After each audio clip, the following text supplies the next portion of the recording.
Hello and welcome to Texans Talk Money. I'm Kyla, your host and a peer financial coach at Texan Smart. Every episode, we will be joined by another peer financial coach from my office, where we will be navigating all the roads on how to handle your money as a college student. So sit back and get your wallets ready to be Texan Smart. Hello, everybody, and welcome back to Texans Talk Money. Today, I am joined by Ian. He hasn't been on in a while. No. So, how have you been lately, Ian? Good. Really good. Staying out of sickness for the most part. Oh, good, because everybody's getting sick. Everybody's getting sick. Well, today, that's more physical well-being, but today we're going to talk a little bit about your mental well-being and how it relates to financial literacy. Oh, good. So pretty much it's just going to kind of be a breakdown of how financial literacy can affect your mental well-being and some little steps that can help improve both your financial and emotional health. That's good because I don't think we usually make that connection, that money actually changes how we think and how we actually feel about day to day. I don't think people think about it, and they maybe think about how it makes you feel afterwards, but maybe not necessarily like in the moment feelings or even before you make a purchase or like as you're making a purchase, you know, just anything when it comes to financial related stuff. I feel like it like doesn't get touched on, but actually makes a lot of sense once you talk about it. Yeah. So how does money and mental health relate? Like, how does it tie in to even making sense? Well, I think there's the obvious. When I don't have money, I'm sad, right? Because I can't do what I want. I'm broke. Yeah. Exactly. You're sad, or you feel like you're like on top of the world after you've gotten paid. You're like, whoop, I got this chunk of money I can giant chunk of money, and then you get a little overexcited and maybe you go spend it. Or you're like, I'm broke and I can't do anything and I'm just going to be sad and go cry. All the stages. Is what I do a lot of the time. But it's okay. It's fine. It's okay. So it like anything, like even like we were saying, if you're broke, it leads to financial stress, which then leads to just stress in general, because then it just makes you stressed about everything. I know if I'm stressed out about a class, then I come into work and I'm stressed about whatever I got to do at work or whatever I got to do with other stuff. And then I'm freaking out when I have no reason to freak out, because why am I freaking? I literally have nothing to stress about. Like I have nothing. I'm fine. Yeah. And so that just leads to a lot of things like that anxiety. And then like we said, it can make you sad. So let's say you maybe don't have a good steady income where you're making a good amount of money so you can do stuff and go hang out with your friends. Not as much as you want, yeah. Then you get sad, you get a little bit depressed, which is not good. We want everybody to be happy, which is why we're doing this episode, because we want you to feel happy, and we don't want your money to make you feel sad. We want your money to make you feel happy. And so that can even lead to your physical health issues, because then you feel like if you don't have money and maybe you don't have a dining plan or anything like that, then you're like, well, I can't go eat. I don't have money. Starve. You're going to starve. Be hungry. Or you get too excited about your money, and then you go and splurge at Texas Roadhouse and buy a giant steak, and you maybe eat too much, and then you're like, oh my gosh. And then you feel bad physically. Feel awful because you're so full. Or you don't have enough money to pay your medical bills. Oh, yeah, because you that'll just ate yourself into a food coma. Yeah. I've eaten a lot of food before and didn't feel great afterwards. Talking about stress, earlier you mentioned something about a statistic that you read. Yes. What was that about? About stress and money? I saw something that said about 72% of Americans actually report feeling stressed about their money at some point in their lives, whether it be when they're younger, when they're older, obviously when they're a college student like us, where you're having to pay for bukus of things. Yeah. So, you know, there's so many different things. So that's why there's such a large portion of the population that reports feeling stressed about their money. I know I felt stressed about it in high school when I had no reason to. And now I'm like, oh my gosh, I did not know. I knew nothing. I was whining about nothing. I was crying about nothing. Because what in the world? I was crying about not having $20 to go get a freaking some food from the gas station. Yeah. And now I don't have $20 to buy me gas to get home next week. Like, big real issues. You're like, okay, maybe I was overreacting a little bit. So it's just one of those, like, so then when you fall into a deeper hole, you're like, oh, this is so much worse than I even thought. I know I found myself in that position where I'm like, I have no money. I'm sad. I can't. All my friends want to go out to the movies, or they want to go out bowling, or, you know, something where you have to spend money. I don't have the money. So then you go to your parents, maybe. You're like, can I have some money? And they're like, where's all yours? And you're like, I don't have any. And they're like, too bad. And I'm like, should have budgeted. Right. Yeah. Right.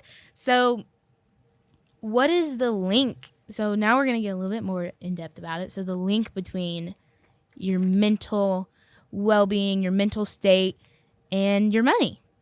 So how does it, like, on a wide scale, affect your mental well-being? Well, the biggest thing you hear about, and I've heard about, is people living paycheck to paycheck. Yep. Like, they just need that money, and they say, okay, you know what? I only have $137 in my bank account, but I can make it to that next paycheck to get another couple $100 to make it the next week, instead of thinking long-term. Contentment. And then, whoa, English, yes. Get it. Okay, so then the psychological aspect of that, so more on the, like, your actual emotions and, like, your chemical balances, as everybody likes to call it. Brain chemistry. Yes. And so that kind of comes along when you're in debt. If you're like, I owe all this money, but I don't even have money to buy food. Yeah. So then you're like, oh, I don't know what to do. Or even just being uncertain. Like, maybe you are about to go off to college, or maybe you're about to graduate and you're like, I don't know what I'm going to do. I don't have a big girl job or a big boy job. And so now I'm struggling because how am I going to pay for everything? Because let's say you had an on-campus job. You can't keep that on-campus job once you're not a student anymore. Fully prepared for life. So then you're like, oh my gosh, what am I going to do? I'm not going to have an income. So it's one of those you have to think ahead. Maybe don't overstress. Don't wait till the last minute to think about your finances. Your finances should, if anything, come before everything, because that's what affects everything for the rest of your life, if you think about it. Like, not to, like, make that sound scary, because that does sound scary. Like, money affects the rest of your life. But think about it. Like, I spend money almost every day. Not to, like, a crazy extent, but maybe even just $2 or $3 a day. Like I was telling you, I probably go to Sonic way more than I need to. Yes. So it's one of those, like, that $3 I'm spending on a drink for me and my friend, if I'm doing that for, like, 15 days straight. That adds up. That adds up to be a lot of money, and that's not good. No. I'm out, like, $30. 40. Oh, yeah. I'm sorry, Mr. Mathematician over here. Higher and higher. But it does. It gets higher. And see, that 50%, it's like, oh, it's cheaper, like, because I have the app. So it's that hits that little dopamine trigger. You're like, well, it's cheaper. I'm saving 50 cents. Like, so you buy two drinks and you lose $1.50. Exactly. Yeah. I'm paying as much as I'm saving, really. Like, so it's really not doing anything. And that affects yourself, like how you see yourself. Yeah. Even that it affects your self-worth. I don't have enough money to buy this. How you feel about yourself. That goes into mental wellness, mental health. Because then, like I was saying, like, if your friends are like, oh, let's go do this, let's go hang out, let's go out and go two-stepping or something tonight, right? I can't pay to get in. Money for that. Yeah. And then it makes you feel left out. It makes you feel like you're not, like, you don't belong to be there or something like that. Or let's say your friends are like, oh, like, I know one time my friends were like, oh, let's go to the mall. Let's go to the mall. Well, I'll buy a couple cute outfits, all those things, right? I was like, well, I'll go, but I can't buy anything. And they're like, well, what do you mean? And I'm like, well, I don't have the money to spend on clothes right now. Like, I have to save that for, like, things like gas, or when I do need to buy food, like, keep a little bit here and there. So then it's one of those, you're like, oh, well, that makes me feel bad about myself, because they all get to go buy clothes, but I can't. Because you don't have the money, which is different between budgeting and not having the money. But then there's the splurging. Yeah. And you're like, oh, I got all these cool clothes. And then you get home and there's like something that you want to pay for school, like, who knows? Like, it could be just a T-shirt or something, but you want to buy this T-shirt, and you're like, oh, but then I'm only going to have, like, $4 left in my bank account because I went and bought. And then you're sad, so you go to Sonic. I'm sad. So then I go to Sonic to get a drink. drink to make me feel better, and then I'm losing those even $4 more are money. gone. Those $4 are gone, and then shake. I'm a sad, broke girl, Yeah. and I just want money.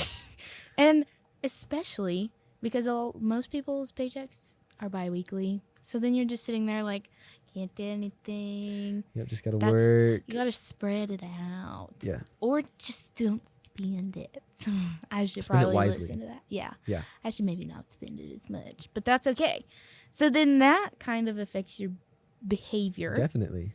Because like we were saying, you get sad because you spent all that money on those clothes. So now you can't buy this cool T-shirt from the school. And everybody else has them. And then everybody else has them. So then you feel left out. And then you go get Sonic to make yourself feel better or something like that. And then you're out even more money. So then you're even more sad. And you're like, well, I don't even have money to go get me another Sonic. You know, it's just this rabbit hole. And then you spent that hole. money and you're feeling horrible about yourself. You're feeling horrible because now you have no money. You have no money. You have no money. That's it. It's not funny, but it's true. Like, it's relatable. And so if you are in a financial situation that is upsetting and maybe you can't really fix it at the moment, and you know that maybe you're short on money but you're spending it on things that are necessary, try and avoid looking at those bank statements. If you know that you have the money to spend but you're trying not to spend more, don't look at your bank statements. Don't look at how much money you have left, because then you'll be like, oh, well, I have $40. I can go buy a $20 T-shirt or something. Like, I can go buy this I can go out to Chili's with my friends and buy myself a meal. Like, but once again, then you're out $20 more that you could save for something like gas that's a little bit more necessary, or even a T-shirt versus going out bowling. Exactly. You need to prioritize what you're going to do. Like, what is something that you want to put your money into? What's something that's not going to make you feel an investment? sad? Because investments aren't just into stocks or into a company. You invest your time as much as your money, and so when you invest your money into something, what you get is coming straight back. So, like, that's that guilt and that shame, and then don't have that worry about. Well, then you're making financial decisions out of your guilt and shame. Yup. Because you're going and getting the Sonic drink to make yourself feel better, or ice cream, which is not. It's a full circle and not a good full circle. We want to make the circle break. We want to break it. How do you break the cycle? So you can, don't budget. Okay, Don't go spending all that money. Think about your purchases. Don't just go out and buy it because you see it, you like it, you want it. I was telling you before we recorded, like, I'm probably worse about spending my money in person than I am online, because online I can just save it to my cart. I can see that there's multiple options. Wait for a sale. I can wait a couple days, like, think about it. Do I really want it? But in person, there may be one or two of those items. It's in your hand. That could be in yours. your hand. You're like, ooh, I like how this feels, or ooh, this is the right size. So you're like, well, I have to get it now, because when am I going to see something like this again? When am I going to find it again? So you want to go buy it. That counts as an unhealthy financial habit, I believe. Yeah. Let's not feed into those unhealthy financial spending habits, because that's not mindful spending. That's like that. Like, you want to do mindful spending and not retail therapy. Retail therapy is not good. Like, it makes you feel good until you're looking at the pile of clothes that you bought, and then your bank statement that says you have no money. That's not what you want. Let's have you have money, and you bought only a few things instead of the whole store. You bought one or two items that you're like, oh, but I like actually have a use for this. Like, if you go out and you buy like a plain, like, let's go say you buy a pair of slacks because you have interviews coming up. You're about to go get your big kid job, right? TTM interviews. You never know. Like, you're about to go get your big kid job, so you need some nice interview clothes. That is mindful spending. That you're spending it where you know you're going to need to spend money eventually, because it's for something that will hopefully make you more money. Or buying a Snicker bar versus a pack of hangers. Yeah. Like just don't spend your money on unnecessary stuff. I really should listen to my own advice. I sit here and I give all this advice, and maybe I should start listening to myself. But at least you'll know that you're doing better than me, for the most part. Yeah. I still have I still have better ones. So. Okay, so we're talking about financial literacy and mental health. Yeah. We talked about a lot of the mental health aspects, and we've mentioned some financial literacy terms, but like, how does that play into reducing stress with financial literacy? Yeah. So how does that relate? budgeting is a big thing. Okay. I know we touch on that a lot. I know we've said it a lot in this one. But it is a big thing. It is. It's powerful. Like that's one thing that you will hear from pretty much anybody when it comes to finances. If you aren't watching where you put your money and like setting aside certain amounts for certain things, it's just going to go out the window. Mm-hmm. And so a lot of budgeting tools. Yeah. So apps like Mint, or even just Excel sheets, like keeping track of where you're putting your money, or where it's sitting, where it's going, what you're saving it for, whatever it may be, just so you have track of it. Know your money. Know it. And then create a flexible budget that works. So have like an extra, however much you can put aside for the extra. Mm-hmm. Have that there and just put miscellaneous or extra. That way, if you need to put a couple extra, like $20 extra into like a car payment that month, you never know, then you can put it into that. You know what I mean? Mm-hmm. Extra money per se. And then understanding debt. That's a big one. So That is good debt interesting. versus bad debt. Yeah, because there is good debt. Good debt is something like student loans. That's Yeah. helping you pay for school so that one day you can get a job that's going to help you pay off your debt. Bad debt is your credit cards or your cars. Pay those off. Yeah, your debts you already You would like to keep your car and not have a bad credit score. That way you can, get a house. Yeah, use it. Yeah. Mm-hmm. You can actually use your credit score. Equipped for life. So pay off your credit cards and your cars. But in paying them off, there's different ways. And there's different ways. You can set up payment plans. You can set up like automatic withdrawals, so where it automatically pays it. So like you can set it up for when you get paid that it automatically pulls out of your paycheck, so you never even see that money. So it's almost like it's not being pulled out. Can't spend it. So you can't spend it. You can't go back into You debt. can't be like, oh, I wish I wasn't paying for this, or oh, I shouldn't have paid. Like I won't pay it off this month. Like, you're not even thinking about it because it's never even showing up in your bank account. And you won't forget it. And you won't forget it, too. That's a big thing. And then having your safety net, emergency fund. We talk about this. As a college kid, it kind of seems unnecessary. The analogy I like to use is your parking ticket. If you get a parking ticket, that's $30 sometimes. Like, sometimes more, depending on what you do wrong. Yeah, no, it definitely can be expensive. And so, if you're sitting there and all of a sudden you're having to pay $100 because you parked in a handicap. Actually, that's a $500 fine. I was gonna say. You parked in a handicap, and because I don't know, maybe you were in a rush and you just weren't thinking about it. You're only gonna be there for 5 minutes. Like, well, parking services takes 2. Let's say you've been good and you've been putting money in your emergency fund, and you have $600 saved up. Where you got $600? That's not my business. But it's now the Sonic trips you didn't take. It's the Sonic trips I didn't take. Man, I'm telling you, I probably have spent $600. Who knows? But now you have $500 to pay off your ticket, and you have $100 left to build off of for your next ticket. For your no. Hopefully not your next we don't want ticket. Tickets. Maybe like books, or if you lose like your Texan card or something, like you can pull out of that. Whatever it may be. Hopefully not. You got a cough that won't go away. Maybe you learn from your parking ticket, and maybe you go buy medicine instead of going to the doctor. Yeah. Mm-hmm. That would work too, Mm-hmm. And then, so we kind of already talked about it, That's but the credit net. scores. Credit score. Yeah.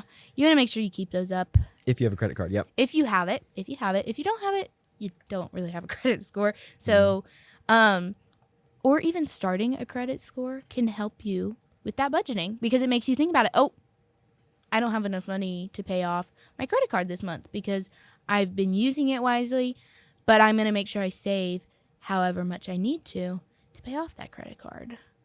Mm-hmm. So, really, if you think about it, credit can also be used as a tool to help you, because then you're thinking about your purchases more consciously. Think about it that way, Ian. What did you think about that one? True story. I agree. Love it. So, what are some little self-care practices we can use, or financial self-care. Let's call them that. Financial self-care. Okay. Yeah. Sure. I like to do a time rule. So if I want something, I will set like 24 hours or even just 4 hours. Yep. To come back to it. Think about it. Yes. Because when those emotions go through our head, it's a chemical thing. Like bam, bam. You're not going to think. Use that when you online shop. Yes. That will save you money. Come back to it because usually it doesn't look as good second if time it's around. like midnight and you can't sleep, so you're like, I'm gonna go scroll on Amazon, and then you're like, got a $50 cart racked up, and you look at how, like, wait, sleep on it, look back at it later, maybe the next day at lunch when you're just munching, go look back at it and be like, oh, maybe I don't need a dinosaur-shaped throw pillow. Actually, no, that's kind of cool. Those are really cute, though. Yeah, okay, but never mind. maybe you don't. Maybe you don't need it because you already have like three others. Okay. But so maybe you're like, oh no, I really don't need like this random pack of markers. Like I already have a bunch of them. Like maybe let's take those out. We'll buy them another time when I have way more money to spend. When you need them. When you need them. So that's going in to that 24-hour rule or that time limit rule. But there's a bunch of different ways, like boundaries, financial boundaries. Yes. So that's kind of like saying no to spending money. Let's say someone comes up to you and they're like, hey, you want to pay to enter this raffle? Yes. And you're like, oh, but I could win a really cool iPad or AirPods or something. But I don't need to spend $15 on a raffle. Girl Scout cookies. But those are really good. I knew I'd get you with that. Those are really good. So saying no to some of those things, you're like, oh, I really want to, but I know it's going to strain my budget. And last week, I think a couple weeks ago, we talked about accountability. Yes. Partners. Or just openly talking about your friends and family. Because usually finances come as a joke. It's like, oh my gosh, I spent so much money. Well, I have nothing in my bank account. Yeah, it's actually not a joke. It's go to your parents. Like, let's say your parents are like, oh, we're going to go on this really cool trip for spring break, but everybody has to pay for themselves. Yep. Because everybody's got a job, so everybody can pay for themselves. And you're like, well, actually, Mom and Dad, I don't think I can because I have no money. I've bought too much Sonic this month. Yeah. So you have that open conversation, so you're not feeling that guilt and that shame for not being able to go out and have fun. You know what I mean? Because you still want to have fun, get that dopamine kick, but not by spending money. So if you have that open conversation, it can help out for sure. And then those open conversations, you learn other people's spending habits, and then you can surround yourself with positive financial habits. Exactly what I was going for. If someone around you is spending $100 going to Sonic every week, single day. Okay, don't call me out now, Ian. Okay. But so maybe don't surround yourself with someone who can go and buy Sonic every day. Maybe don't go to Sonic with me. But hanging out with people that aren't spending a bunch of money, that also want to save money for their future. Don't go with people that are spending $100 a week on randomness, because then you're going to feel like you should be spending $100 a week. And then you're broke. And then you're sad and you're broke. And then you're buying Sonic with the last $4 in your bank account. Yeah. So let's not do that. And then maybe even seeking financial therapy. Yes, it's a real thing. Really? Yes. I've actually kind of heard of it. So a lot of the time, like, it sounds a little bit more deep. So there are people that can do financial therapy.